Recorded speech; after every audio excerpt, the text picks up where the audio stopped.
to another episode of Summit Live. I'm Alan Smith, Market Development Manager, and I'm with Mark Becker, our National Sales Director. Thanks, Alan. And today we're going to be talking to JoyceLynn Lagula from Campbell House. We appreciate her being here today, and we're going to bring her right up on the screen to get started. JoyceLynn, hi. Hey, guys. Hey, how's it going? We're doing great. We're out here in New Jersey where it's finally stopped raining and life is beautiful again. That's what I do remember those days. It can get very gray sometimes. Yes. Where are you now? Oh, I'm located in Las Vegas, and it is always sunny here. So that can get a little tiring as well. And it's hot. So I guess it's way hot out there. Very, yeah. And that's what's unique, I think, about today's conversation that we're really excited to speak to you about is Las Vegas and what goes on in Las Vegas, being the casino, gaming. It's really big in hospitality. And what I like about those types of projects is that there's a lot of room for creativity. And I know Mark wanted to ask you a little bit about that today. Well, yeah, we want to step back a half a step. Why don't you let the folks watching know who Campbell House is? I know you guys recently formed, but have a lot of experience behind you. So why don't you tell us a little bit about your company? Absolutely. So you're right. Campbell House did just kind of form in the middle of last year. But we're seasoned vets from all over the industry, specifically here in the West Coast and in hospitality in general. Our CEO, Beth Campbell, she came from Gensler, Westfield, was recently the CEO of Wilson, and then now has started with a great group of people from all across the United States and in Europe. So we do have an office in Paris as well, also equally talented, and we're doing amazing things. You know, as a new pseudo new business. We have projects all over on the East Coast, down to Florida, and then here on the West Coast up to the Pacific Northwest, and then in Europe. So it's been amazing. It's kind of been a whirlwind, but very grateful and thankful. So we're here, and we're always open to making new relationships and hoping to create new amazing spaces for people. That was going to be one of my first questions. Was going to be how, as a new firm, you pick up clientele, but obviously you've said the answer already. You have people who have been through the gaming side of the industry for a long time now, have relationships. One of the things that we do is reference back to your website so that we can start to know people a little bit better. And there's things that were mentioned on your website about creating experience and forward-thinking design. So we thought you may want to talk a little bit more in detail about those concepts. Absolutely. And for us, because of our past experiences in hospitality, mine specifically in gaming, right? I came out here to Las Vegas 15 years ago. And when I started out here, I had no idea about, hospitality, casinos. I wasn't really a big gambler, or I'm not still. But getting to know those types of programs, those types of projects, and like you said earlier, Alan, Vegas is the melting pot for creativity because you have that range, that the space to be that creative. And so for us, we like to think of creating experiences as a concept that's just as important as any physical design we can pull together, right? So a lot of the things that we're seeing now in the industry, specifically in Las Vegas, is the focus on experiences and perspective. So we just wanted to make sure that we shined a light on that specific thing, and not any one feature or one design element. It's about the holistic collective of it, and that's how we really approach it. Some hotels obviously have themes. And some yes. don't. If there's a theme, I guess that pushes you in a certain direction to begin with. When there is no theme, how do you work that process? Does your client say, this is kind of what I like, or do you bring ideas? And when you're doing casinos and the spaces around casinos, the restaurants, the rooms, the common areas, et cetera, how do you keep that fresh? Because every project, I would think, has to be a completely different project from the last. You're not really bringing one element from one client to another client. Yeah, I mean, that's a great point.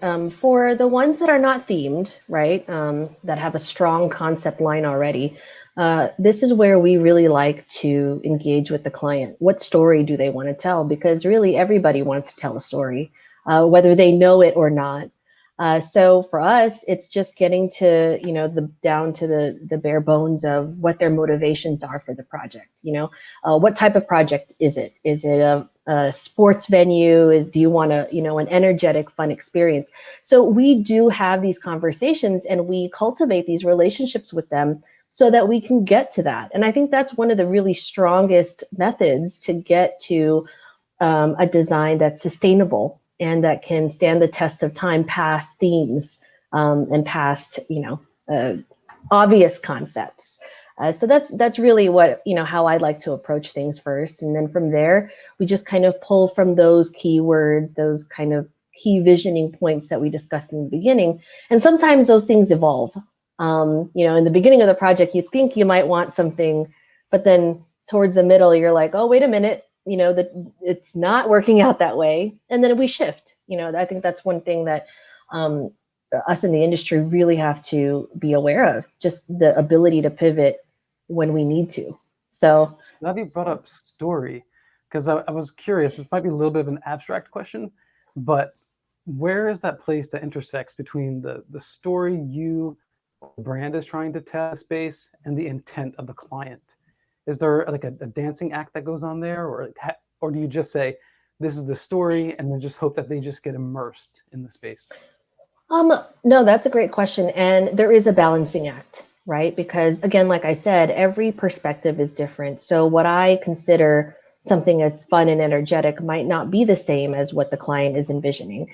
So our exercises together, and that's where this time together is really important, is finding that balance and understanding what the end user also wants to experience. So that would be where those two merge is, both of our goals are for the end user and our guests to experience the best, the most uh, efficient and effective way to design that space. So, I mean, it is a balancing. It's hard because every client is different, also. So, Well, you I got to would think shift.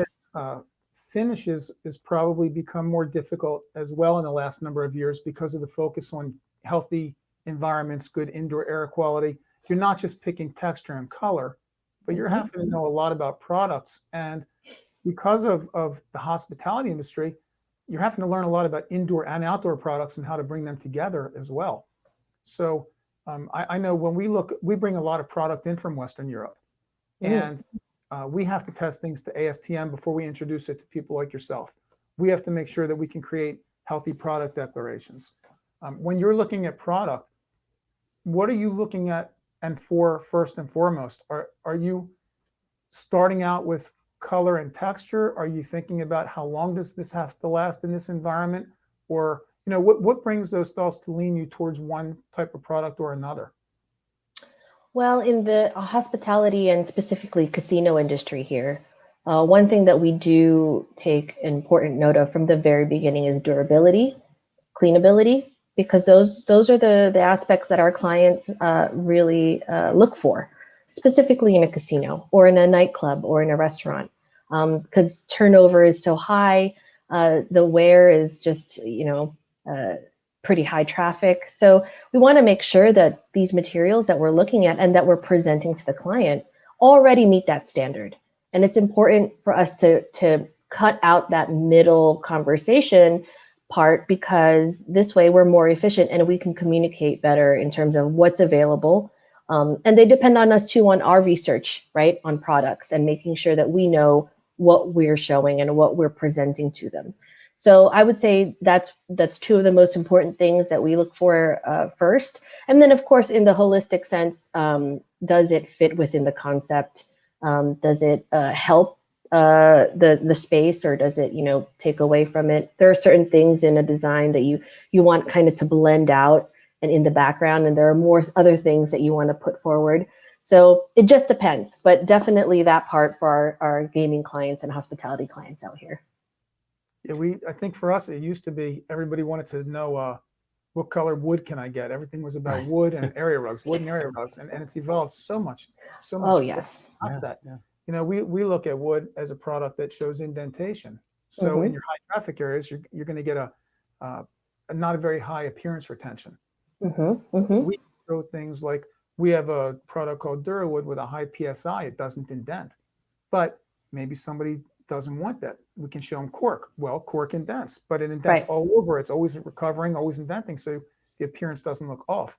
So we look for products that go along with the trend of design trends. Mm-hmm. Look for things that make the product a little, I'm going to say better, not just because we're Summit International Flooring. I'm going to say better because of functionality, um, Right. or reasons. And in Western Europe, they're way ahead of us as far as sustainability and earth-friendly Mm-hmm. concepts. We have carpet tiles that have backings with no latex, no PVC, and no bitumen. So again, indoor air quality. But then, of Right. course, we have to show them to you and find out how do they fit, where do they fit, and how do we make them better design-wise so that they will fit into the future. So we ask, I guess we do the same approach that you do. You start by asking your clients, what are they looking for? And Exactly. from there. It's important, yeah, because sometimes people do come to you, and I'm sure you're experiencing something similar, where they're saying, "Oh, I need a carpet in blue tone." Well, Mm-hmm. that's just the very start. There's so many more questions, Yes. and so much Yes. more to the design process. But Mark had mentioned, the sustainability qualities. I'm just curious, um, in the industry that you work in, is that a conversation that comes up much? Sustainability, recycled VOCs? It is now. It has definitely grown over the years, and it's a welcomed part of the discussion. I think that when bigger casino companies or bigger client groups are working on bigger projects, that is also on their list of considerations. I think the smaller you get, it just depends, right, what their goals are. But yeah, VOCs, sustainable material. How does it get recycled? How does it get replaced? The maintenance of it, I That's think, is really important. because you are sorry to interrupt. No, it's okay. I'm thinking in hospitality, you you change things every what 3 years, the rooms maybe, and Mm, sustainable design might mean that a carpet or a floor might be gray so that you can change pillows, walls, and fabrics and look like a new space without the big expense of changing the whole floor. But at the same time, um, you need product that can be recycled because it's going to be replaced often. But at the same time, mhm. you want a product that doesn't look like disposable product. Absolutely. And that's So key, so quality as well. one of my big questions for you, because we're talking about rooms and restaurants and the indoor outdoor type patios, decks, rooftops, all the aspects that you get into. Where does it start? Because when I walk into a casino, for example, the first impression is that lobby, the entryway. How what you can almost tell what type of price quality ratio the hotel is as soon as you walk in. So is that where it starts for you, being on the professional side of it? That's where it starts for me, being on the layman side. But I'm curious about your thoughts. Well, yeah, absolutely. I think that for me as the designer and architect and, kind of thinking about it from the macro level to the micro is where we start.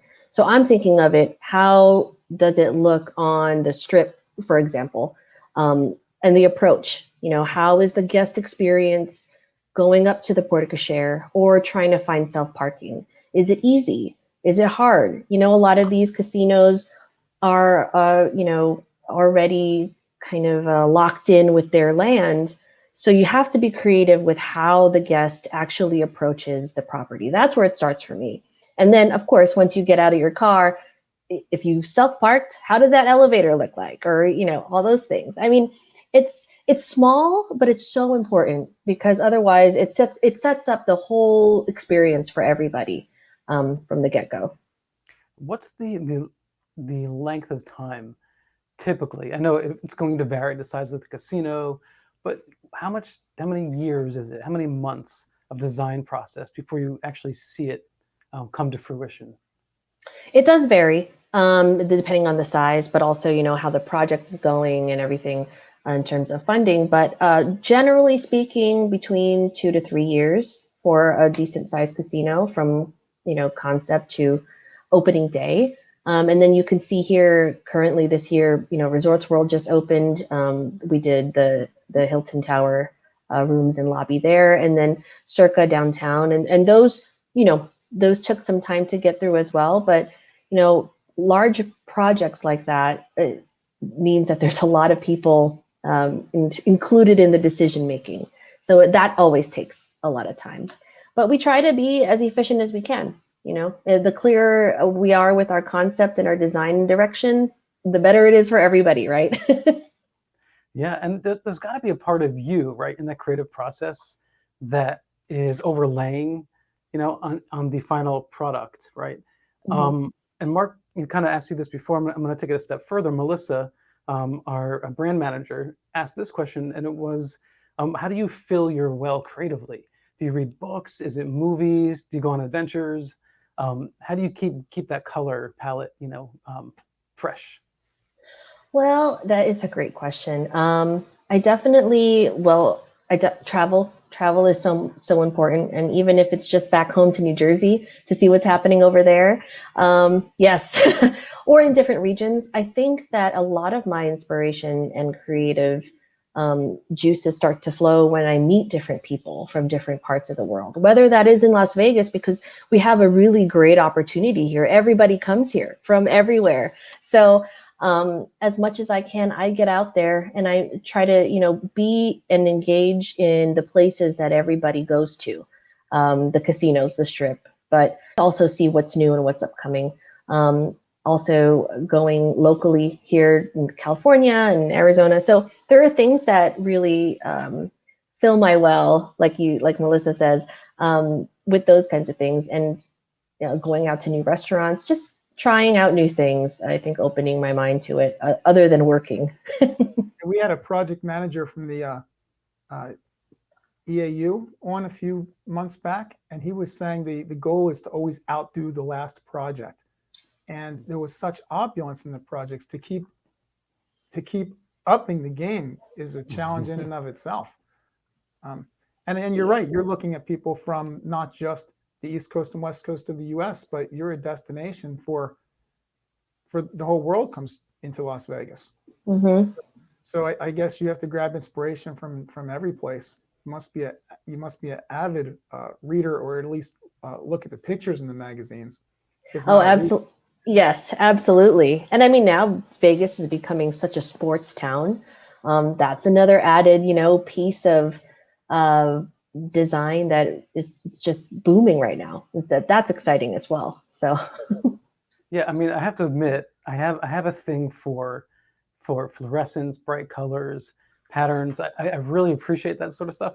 So you get that a lot in casinos, right? What's the psychology behind that? Why do we love those bright colors, those neon lights, the low lighting? As opposed to corporate where everything is gray. oh, Right, right. or white, right? Gray or Right. white. So I feel like on the 15 years that I've been in this industry, noticing the shift in the color palette and the brightness and where it becomes bright in the casino is really important. So, color is exciting. It emotes certain things out of the guests. And I think everybody comes for the excitement, right? Their expectations already there about Las Vegas. We just provide that environment for them, and it's not difficult, but it is challenging in a sense for designers to make sure that it is always new and fresh, right? So we try to go and investigate new ways on how to use color in neon, or how to use more textured pieces and materials. We're finding that the younger generation and the younger professionals that are coming out here and spending their money and spending their time in Las Vegas are people who really enjoy the physical part, the touch and feel part of the spaces. It's not just a flashing light anymore, or the sounds of the slot machine. It's everything, and lighting is definitely part of it too. So we try to take advantage of all that stuff. Kind of a more interactive experience through the design. Yeah, absolutely. Absolutely. Interesting. And starting from the car parking lot, not from the lobby. Right. I learned something Yeah, right there. yeah. I'm going to start paying attention to that in the future. Yeah, I Absolutely. mean, what do you think the future looks like as far as integrating tech into the space and making that part of the more immersive experience? Yeah, I think that right now it's at such a pivotal point with technology, especially in casinos and entertainment in general, right? You're finding that we're finding with a lot of our clients that it's not only about LED screens all over the place, right? It's about integrating app technology. Casinos are bringing that into the sports betting component and the gaming side of it. But also within design, how can you use it to inform what your guests want and what they're looking for and expecting the next time they come? So I think that LED technology or projection technology is also something that we've been using or trying to use to help integrate into the space.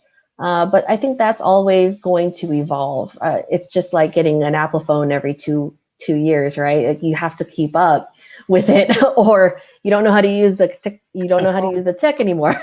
Yeah. For us, being about floors and walls is less, probably less interactive than you looking for a touchless sink or something that people can turn on and off or open or close without putting their hands on it.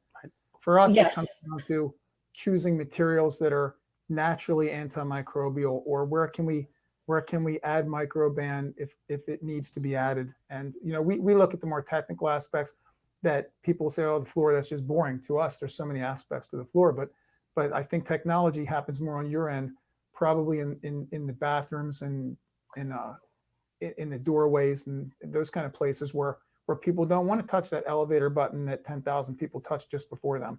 Exactly. Or the card table, or the slot machine. I mean, there is so many high touch point places that we have to now think about. So Yeah. Do people talk about copper often? Because I know that's supposed to be naturally antimicrobial. Is that a product that you use a lot?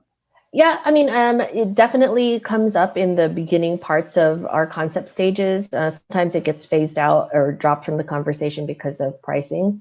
And obviously that's something, but it does get its recognition, especially in that because of those properties when it comes to our design palette materials. Yeah, I mean that the whole interactive, like you're talking about the touch and the feel aspect of things. I mean, like I was telling you, I like bright colors. Like this is a grass, Love it. right? It's so cool, and there it comes in different colors. And typically we'll get projects maybe in Florida or something like that. But I was like, wow, Vegas! I would love to see this grass in Vegas. In one of these casinos, hangout areas or something. Well, I have a question that goes along with that. JoyceLynn, when you are looking at color, I remember way back when I was in school, we learned why so many fast food places use yellow and red in their signs. These are colors that make people feel like they're hungry. They're ready to sit down and eat. And then there were studies about the table heights. How can we get them in and out fast? How can we make it just comfortable enough that they'll come in, but not so comfortable that they'll stay? And I think you have the opposite. You want to get people in, make them comfortable enough to sit in that space where you have lights and noises and sounds, and not let people get to the point of shifting in their seat and wanting to get up. So I guess texture and color to you, there must be certain aspects to those tones and feelings that get people to hang out. So you're saying casinos never want us to leave? I don't think so. Well, yeah, you don't want to leave. Yeah, right. Yeah. True. If they're designed correctly, or you can't find your way out anyway. So that's Right. Well, one it's like thing. going to Epcot Center or something, right? Like you kind of lose yourself in the space. Yes. And that's the whole point. I mean, it originally, the whole urban myth, it's not really a myth, but how casinos don't have windows, no clocks, no mirrors. So you kind of you don't lose that James Bond feeling when you're in the casino. But when it comes to, you're right, texture, color, the way furniture is designed, sizes of furniture, we do take that into consideration because we want them to stay and we want them to feel comfortable. So for instance, a slot machine chair is, built for comfort and longevity. But the size of it is really important because there are people of all different sizes that come here. And we want all of them to feel comfortable. In terms of color, we let that really, because casinos are the way they are, the machines themselves, as well as the gaming tables, have their own range of color by themselves, as well as lights. So what we have to take into account is how does that influence the floor, the walls, and the ceiling. And it's something that is constantly moving because every slot machine company comes out with a bigger and brighter machine that we now have to design with. So it changes and it varies. Sometimes we want everything to kind of go Thank you. away. Yep. Sorry. No, sorry. We both jumped in. I just wanted to say, like, that whole layering process of design, I always find that fascinating because we're always here, right? Like, we do wall, but we do a lot of flooring, so we're always thinking in terms of down here. But when I'm speaking to designers, they're talking in terms of building up and layering up and lighting. And I love those conversations. Like, we have beautiful high sheen cut pile carpet, right? When you put baseboard lighting around it, it creates a kind of a gradient light effect, and that's got to be so much fun to do. Absolutely. That's part of the fun. High luster yarns, and in an office, they don't show high luster because fluorescent light kills them. Right. You have to have the right lighting for some of our flooring to really pop. So that's all part of our conversations. I think people can see great examples of your work. I like what you've done on your website in that there are images of things that your designers have done that may have been done before your firm even came together. So you're showing the concept of what's in the minds of your designers, and you've got some fantastic images. People can go there. Not if they're listening to our podcast, they should look up Campbell House on the website and go take a look at some of your images to get a hold of some of your work. Is there anything unique, special, anything that you want to talk about Campbell House that we didn't cover that you'd like to make sure you get out there? You covered a lot, and I'm really thankful that you kind of said the part about showcasing the team's design range, because that is probably our biggest strength, right? And to be able to show work from every single person on the team, even from way back when before Campbell House, it also shows growth. And I think that that's really important in our field, specifically for the younger designers, to be able to, see how that can influence a generation and the next generation of design. So I always want to plug that because that's really important. I'm getting a lot of people who are asking, what advice would you give young designers in the field and going out into this big industry? And I would always say, it's empathy and humility, but also understanding where you are right now as a designer and your design voice, and just keep pushing to grow from that. So that's what we believe at Campbell House, and I think it's actually working out pretty well. Yeah, that's great. And I think you're an inspiration. You're a great model. And I am curious, what do you think the future of architecture looks like for women in the field? Oh, that's a great question.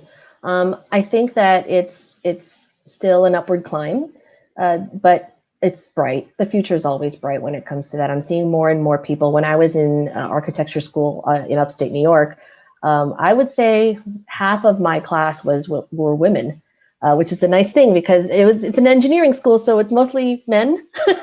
But it's just a glimpse of how women are really starting to find their own foundations in these science-based and art-based professions. So architecture is fantastic for that. And I think that, not to say that everything needs a feminine touch, because I don't really think that, but I think that the perspective of a woman in architecture, in a field like architecture and design, is really important to have in the discourse of design in general, specifically hospitality. So or else you'd have a brown leather lazy boy in front of every machine. Yes. Nothing's wrong with that. Oh, and a lot of people walking around with trays of beer. Yeah. Well, it depends what kind of beer, right? Well, I'm sure you'd pick an interesting glass to pour it into. Yes, that's correct. You guys do interesting and great work. Is there anything else you'd like to ask, Alan? No, I think that's it. I really appreciate the time that you gave us today. It was very informational, informative, and I really appreciate it. Again, like Mark said, we encourage everybody to check out Campbell House. Yes, please. Yeah, you're doing unique work in a unique niche of the industry for sure. Mhm. Yeah, thank you guys for having me. I really appreciate it. And I really enjoyed this discussion. Well, we're Thank going you, to yeah. close out today's episode, and we will, of course, stay in touch. And people should check you out. They should check us out. And as the water rises, we should all rise together. Well said. All right, take care, JoyceLynn. Bye, Thank- guys. Thanks. All right, that's it for Summit Live. Thank you again for joining us. If you want to find out more about this show, you can go to summit-flooring.com. Check out the Summit Live drop-down menu, and all of our past shows are there. For samples or for questions, you can reach us at info@summit-flooring.com or reach us on our toll-free number, 877-496-3566. We are always available to discuss projects. We will be back soon with another episode of Summit Live, and we appreciate everybody tuning in.